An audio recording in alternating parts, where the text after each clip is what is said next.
नमस्कार, इस बुलेटिन में आपका स्वागत है। मैं हूं सत्येंद्र कनौजिया। खबरों की शुरुआत करते हैं ईद उल फितर के त्यौहार से। जी हां, देश और दुनिया में ईद उल फितर का त्यौहार आज पूरे धूमधाम से मनाया जा रहा है। दिल्ली की जामा मस्जिद में आज नमाज अता की गई। लोगों ने एक दूसरे से गले मिलकर ईद की बधाइयां दी। तो वहीं आज अहमदाबाद में भगवान जगन्नाथ की 138वीं रथ यात्रा निकाली जा रही है। इस यात्रा को गुजरात की मुख्यमंत्री आनंदीबेन पटेल पहिंद विधि के साथ शुरू कराएंगी। दो तस्वीरें इस वक्त आप देख सकते हैं।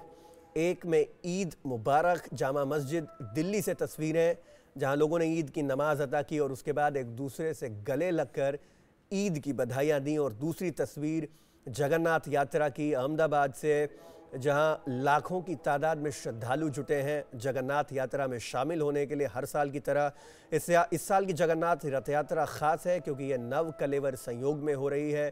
पुरानी मूर्तियों की जगह इस बार नई मूर्तियां आई हैं, बलभद्र, सुभद्रा और जगन्नाथ भगवान की।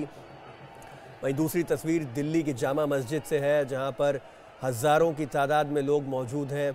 ईद के त्यौहार को मनाया जा रहा है देश भर में।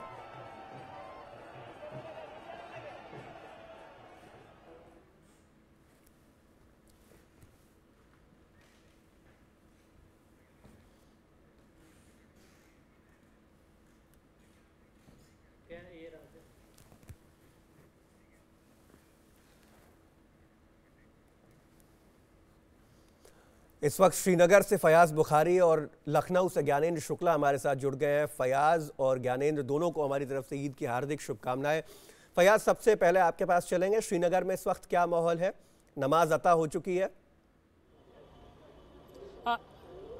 देखिए, श्रीनगर में अभी नमाज 7 बजे से यहाँ पे शुरू हो गई है। कई ईदगाहों और कई मस्जिदों में यहाँ पे 7 बजे से शुरू हो गई है। और जहाँ पे हम खड़े हैं, यहाँ पे पोलो व्यू, ये सेंट्रली लोकेटेड है, लाल चौक के इलाके में है ये पोलो व्यू का इलाका। और यहाँ पे 8:30 बजे नमाज अदा की जाएगी। और इसी तरह जामा मस्जिद, जहाँ पे सबसे मेन फंक्शन होगा, वहाँ 10 बजे के करीब ईद नमाज पढ़ी जाएगी। तो यहाँ काफ़ी लोगों में उत्साह है। आज रमज़ान के बाद ये ईद की खुशी रमज़ान के ख़त्म होने पे मनाई जा रही है। और यहाँ पे मौसम की ख़राबी की वजह से ज़्यादातर मस्जिदों में ही ईद की नमाज़ पढ़ी जा रही है आज, वरना ये ऐसे ही खुले मैदानों में पढ़ी जाती है। यहाँ पिछले सैलाब की वजह से यहाँ आज ईद का जो है, ईद उतनी उत्साह नहीं है जितना ईद के रोज़ पे होती थी, क्योंकि काफ़ी नुकसान हुआ था पिछले साल श्रीनगर और उसके आसपास के इलाकों में सैलाब की वजह से। फयाज, कश्मीर सिक्योरिटी को लेके भी बहुत ज़्यादा संवेदनशील है। सिक्योरिटी कंसर्न्स हमेशा रहते हैं वहाँ पर।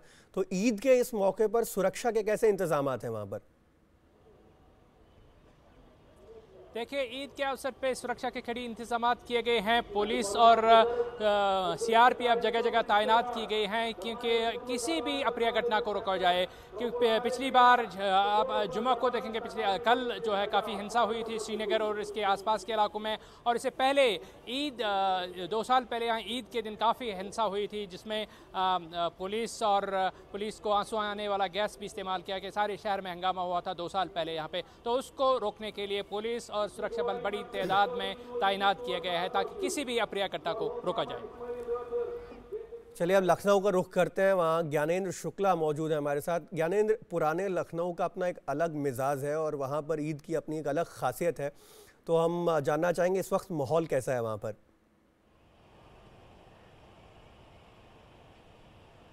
देखिए, बिल्कुल यहाँ पर लखनऊ की अगर हम बात करें, इस वक्त मैं मौजूद हूँ लखनऊ की ऐशबाग ईदगाह में। ऐतिहासिक ये जगह है और यहाँ पर इस वक्त ईद के नमाज की तैयारी हो गई है। 10 बजे के करीब यहाँ पर ईद की नमाज यहाँ पर अता की जाएगी। और इस वक्त मैं दिखा दूँ कि यहाँ पर सुरक्षा के खास इंतजाम किए गए हैं, क्योंकि ये वो जगह है जहाँ पर उत्तर प्रदेश के मुख्यमंत्री और राज्यपाल भी यहाँ पर शिरकत करते हैं। वो यहाँ पर पहुँचते हैं, लोगों की ईद की मुबारकबाद देते हैं। तो ऐसे में यहाँ पर खासतौर से बंदोबस्त किया जाता है कि सुरक्षा के लिए कहीं भी कोई कोताही ना होने पाए। और ये ऐशबाग की ईदगाह ऐतिहासिक तौर से कई मायनों में अहम रही है। और यहाँ पर आज अभी से अभी बड़ा जमावड़ा जुटना शुरू हो गया है और लोग 10 बजे के करीब यहाँ पर नमाज अदा की जाएगी और उसके लिए जो तैयारियां हैं वो कई दिनों से यहाँ पर चल रही हैं। और आज लखनऊ की अगर बात की जाए तो गंगा जमनी तहजीब का शहर है और यहाँ पर हर कोई इस वक्त खुशी से सराबोर है और ईद की मुबारकबाद दे रहा है। तो लखनऊ में ईद को लेकर एक खुशी है और मौसम जो है खुशनुमा है, इस वक्त बना हुआ है, बादल घिरे हुए हैं। हालांकि लोग ये मना रहे हैं कि उनकी यही गुजारिश है ऊपर वाले से कि बारिश कुछ पल के लिए थम जाए जब तक नमाज यहाँ पर अता हो। तो ऐसे में मौसम खुशगवार है, ईद का माहौल है, तो यहाँ पर काफ़ी खुशियां हैं, लोगों के अंदर उत्साह है। और वहीं पर जो पुलिस प्रशासनिक अफसरों की बात की जाए वो मुस्तैद हैं, सुरक्षा के पुख्ता इंतजाम किए गए हैं क्योंकि यहाँ पर मुख्यमंत्री अखिलेश यादव और राज्यपाल राम नाईक यहाँ पर पहुँचने वाले हैं, लिहाजा सुरक्षा के भी चाक चौबंद इंतजाम किए गए हैं। जी फयाज के पास एक बार फिर से चलेंगे। फयाज, अखिलेश यादव पहुंच रहे हैं लखनऊ में ऐशबाग ईदगाह में नमाज अता करने, ईद की बधाइयाँ देने। क्या श्रीनगर में वहाँ के मुख्यमंत्री मुफ्ती मोहम्मद सईद पहुँचे हैं? क्या वो ईद की जो तमाम तैयारियां हैं, जो जश्न है, उनमें शामिल होंगे?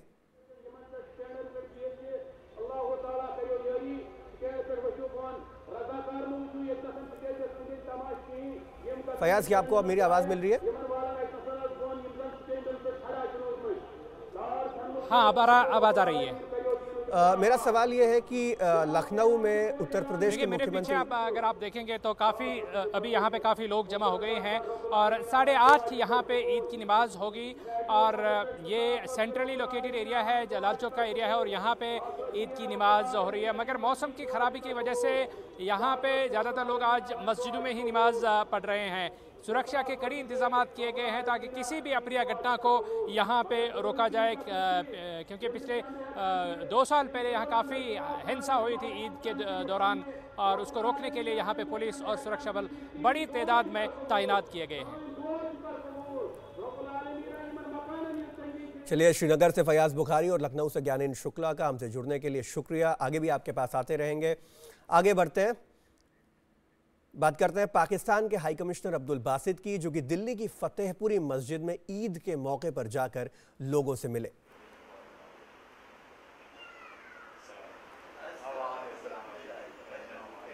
वहीं मुंबई के माहिम में भी बड़े उत्साह के साथ ईद मनाई गई।